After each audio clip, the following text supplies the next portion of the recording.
നമസ്കാരം. ഞാനൊരു സുഹൃത്തിനെ പരിചയപ്പെടുത്താനായാണ്. അദ്ദേഹം മലയാളിയാണ്, പക്ഷേ വളർന്നത് ബോംബെയിലാണ്. അവിടെ നിന്ന് ലോകത്തിൻ്റെ പല ഭാഗങ്ങളിൽ ജീവിച്ച് ഇപ്പോൾ വീണ്ടും തിരിച്ചെത്തി.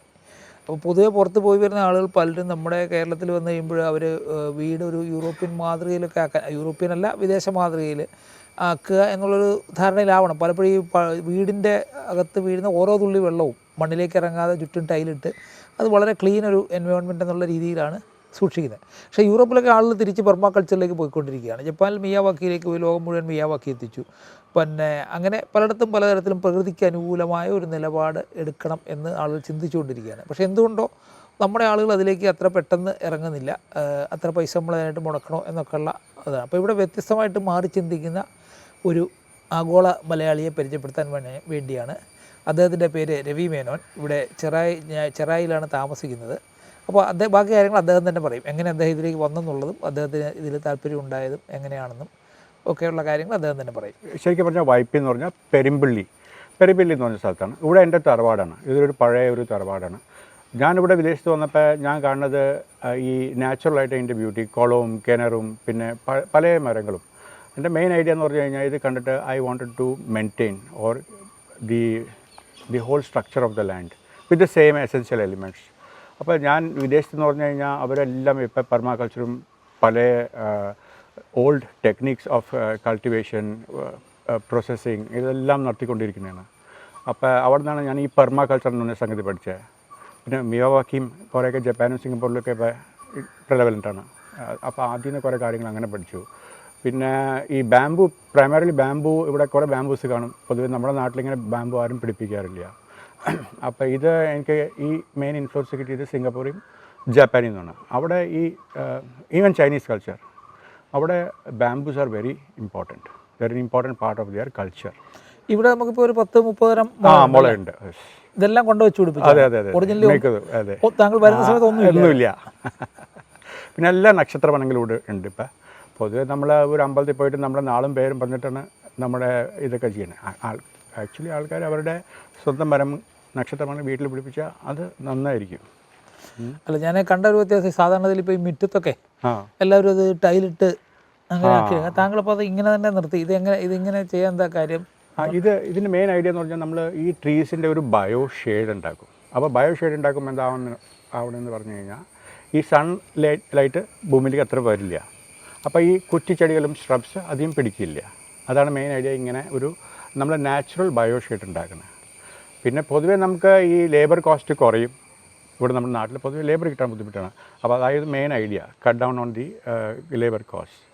പിന്നെ ഈ പെർമാകൾച്ചറിൽ പ്രാക്ടീസ് ചെയ്യുമ്പോൾ നമ്മൾ നാച്ചുറൽ ലാൻഡ് വയ്ക്കും. നമുക്ക് ഈ ഇലകളൊക്കെ വേണം, ഡ്രൈ ലീവ്സ് എല്ലാം വേണം. ഈ ഇലകളിട്ടിട്ട് നമ്മളതിനെ ഡീകമ്പോസ് ചെയ്യും വിത്ത് ആക്ടിവേറ്റഡ് ബാക്ടീരിയ. അത് നമുക്ക് തന്നെ ഉണ്ടാക്കാനുള്ള ബാക്ടീരിയയാണ്. സോ ഈ പ്രോസസ്സാണ്. ഇപ്പോൾ നിറച്ച് എർത്തുവാംസാണ് ഇവിടെ. അവർ തന്നെ മിക്ക കാര്യങ്ങളും ഈ ഫീഡിങ്ങും മണ്ണിനെ ഒരുപാടുണ്ട്. മണ്ണിൻ്റെ കുരിപ്പൊക്കെ ധാരാളമായിട്ട് കാണുന്നുണ്ട്. അപ്പോൾ 90% ഈ ചവറ് കഴിക്കുന്ന പണി ഈ എർത്തുവാംസ് ചെയ്തോളും. So all the natural biodiversity has been broad back. ഇനി അത് മെയിൻറ്റെയിൻ ചെയ്ത് പോകാന്നേ ഉള്ളൂ. കഴിഞ്ഞ ആഴ്ച കൽക്കട്ടയിലെ നാഷണൽ ബൊട്ടാണിക്കൽ ഗാർഡനിൽ പോയിരുന്നു. കൽക്കട്ട ബൊട്ടാണിക്കൽ ഗാർഡനിൽ പോയിരുന്നു. അപ്പോൾ അവിടെ നമുക്ക് കാണാവുന്ന ഒരു കാര്യം വെച്ചാൽ പുല്ല് കണ്ടമാനം വളർന്നു നിൽപ്പുണ്ട്. പക്ഷേ മരങ്ങളുള്ള ഏരിയയിലില്ല. മരമുള്ളിടത്ത് വെയിൽ വീഴുന്നതുകൊണ്ട് വെയിൽ വീഴുന്ന സ്ഥലങ്ങളിൽ നന്നായിട്ട് പുല്ല് വളർന്നു നിൽപ്പുണ്ട്. ഞാനത് വ്യക്തമാകുന്ന പോലെ ഒന്നിട്ട് പടങ്ങളും എടുത്തു. കാരണം ഈ പുല്ല് ഉള്ളിടത്ത് വെയിൽ വീഴുന്നിടത്ത് പുല്ലുണ്ട്, വെയിൽ വീഴാത്തടത്ത് പുല്ലെന്ന്. ഇവിടെ ഇപ്പോൾ താങ്കളത് ഒരു ജീവിതത്തിൻ്റെ ഭാഗമാക്കിയിരിക്കുകയാണ്. ഇത് സിംഗപ്പൂറും ജപ്പാനിലും ഒരു കോമൺ ഫാക്ടറാണ്. അവർ നോർമൽ ബയോഷേഡ് തന്നെ യൂസ് ചെയ്യാൻ നോക്കും അവരുടെ പ്രാക്ടീസിലും. മരങ്ങൾ തന്നെ വെച്ചിട്ട് സൂര്യപ്രകാശം തടയുക. അങ്ങനെ സൂര്യപ്രകാശം തടഞ്ഞ് പുല്ലുകൾക്കായി. അതെ. അപ്പോൾ വാട്ടർ നന്നായിട്ട് പ്രൊക്കേറ്റ് ആവും, ഭൂമിയിലേക്ക് മണ്ണിര വരും. അതാണ് മെയിൻ ഐഡിയ. കൂടുകയും ചെയ്യും. വേറൊരു സംഗതി, ഇപ്പോൾ ഇത്തരം കരിയിലൊക്കെ കിടക്കുമ്പോഴേ, ഇപ്പോൾ ഇതാണെങ്കിൽ ഇവിടെ വെള്ളമുണ്ട്, ചീവീടുണ്ട്, തവളയുണ്ട്, എല്ലാ സാധനങ്ങളും ഉണ്ട്. പാമ്പ് വരുമെന്നുള്ള പേടി പണ്ടുണ്ടായിരുന്നു, പാമ്പിൻ്റെയൊക്കെ പേടി. പക്ഷേ നമ്മൾ ഈ പെർമാകൾച്ചർ പഠിക്കുമ്പോൾ അതിൻ്റെ മെയിൻ ഐഡിയ എന്ന് പറഞ്ഞാൽ ഈ ചവറ് നമ്മൾ എങ്ങനെ ഡീക്കേ ചെയ്യണേ. നമ്മൾ ആ ഡീക്കേ ചെയ്യണ പ്രോസസ്സ് കറക്റ്റായിട്ട് ചെയ്ത് കഴിഞ്ഞാൽ പൊതുവേ പാമ്പ് ഒരു തണുപ്പ് ഇങ്ങനത്തെ ചീഞ്ഞ തണുത്ത സ്ഥലത്ത് ഇരിക്കാറില്ല. ഈ ചവറിൽ പറഞ്ഞാൽ നിറച്ച് ബാക്ടീരിയയും ഫംഗൈ ആയിരിക്കും. പൊതുവേ അങ്ങനത്തെ ഒരു സ്ഥലത്ത് പാമ്പിനെ ഇരിക്കാൻ അത്ര താല്പര്യമില്ല. അതാണ് പെർമാകൾച്ചറിൽ കണ്ടുപിടിച്ചേക്കുന്നത്.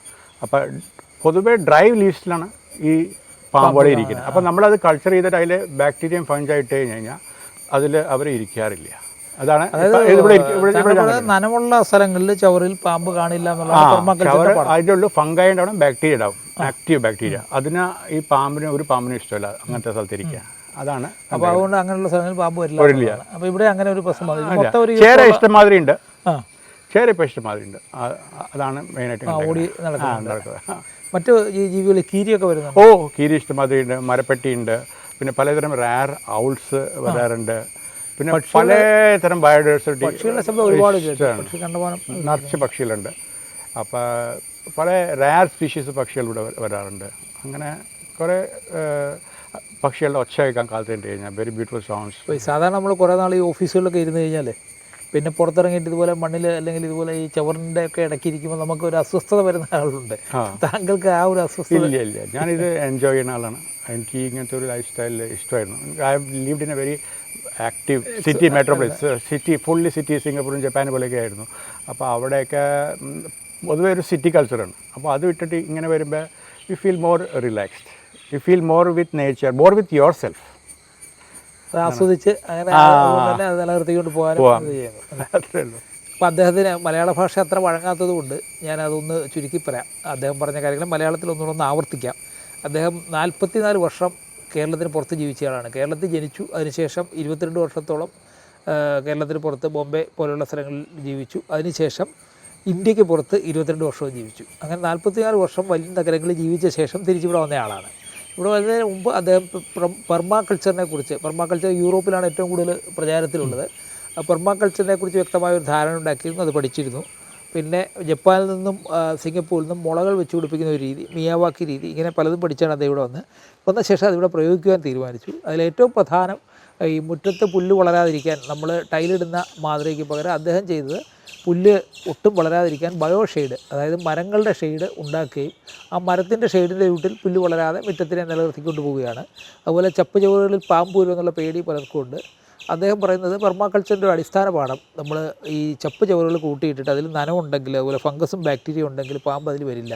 ഉണങ്ങിയ ഇലയുള്ള സ്ഥലങ്ങളാണ് പാമ്പ് പ്രിഫർ ചെയ്യുന്നത്. ഇവിടെ അതുകൊണ്ട് അദ്ദേഹം പാമ്പിനെ അങ്ങനെ കണ്ടിട്ടില്ല, വിഷപ്പാമ്പുകളെ കണ്ടിട്ടില്ല. ചേര ധാരാളമുണ്ട്, പിന്നെ കീരി, മരപ്പട്ടി ഒക്കെ പോലെയുള്ള ധാരാളം ജീവികളുണ്ട്. പക്ഷിയുടെ ശബ്ദം ഇപ്പോൾ നമ്മൾ കേട്ടുകൊണ്ടിരിക്കുകയാണ്, അണ്ണാൻ്റെയും പക്ഷിയുടെയൊക്കെ ശബ്ദം. അപ്പോൾ വളരെ മനോഹരമായ ഒരു അന്തരീക്ഷം, ഒരു പ്രകൃതി സൗഹൃദമായ ഒരു അന്തരീക്ഷം സൃഷ്ടിച്ച് ഒരു ദീർഘകാലം വിദേശത്തായിരുന്ന ഒരാൾക്ക് ഇത്രയും ആസ്വദിച്ച് കഴിയുന്നത് നമുക്ക് തന്നെ ചെറിയൊരു അസൂയുണ്ട്. സാധാരണ നമുക്ക് തിരിച്ചു വന്നു കഴിഞ്ഞാൽ ഇങ്ങനത്തെ സിസ്റ്റമൊക്കെ അഡ്ജസ്റ്റ് ചെയ്യാൻ പറ്റുകയും ഇത്രയും ലോകം കണ്ടിട്ടും തിരിച്ച് ഇത് തന്നെയാണ് എനിക്ക് വേണ്ടതെന്ന് ഒരു തീരുമാനം എടുക്കാൻ പറ്റുകയൊക്കെ ചെയ്യുന്ന അപൂർവമായ ഒരു കാര്യമാണ്. അപ്പോൾ അദ്ദേഹത്തെ പരിചയപ്പെടാൻ കഴിഞ്ഞതിൽ എനിക്ക് സന്തോഷമുണ്ട്. നിങ്ങൾക്കും പരിചയപ്പെടൽ സന്തോഷകരമായിരിക്കുമെന്ന് കരുതുന്നു.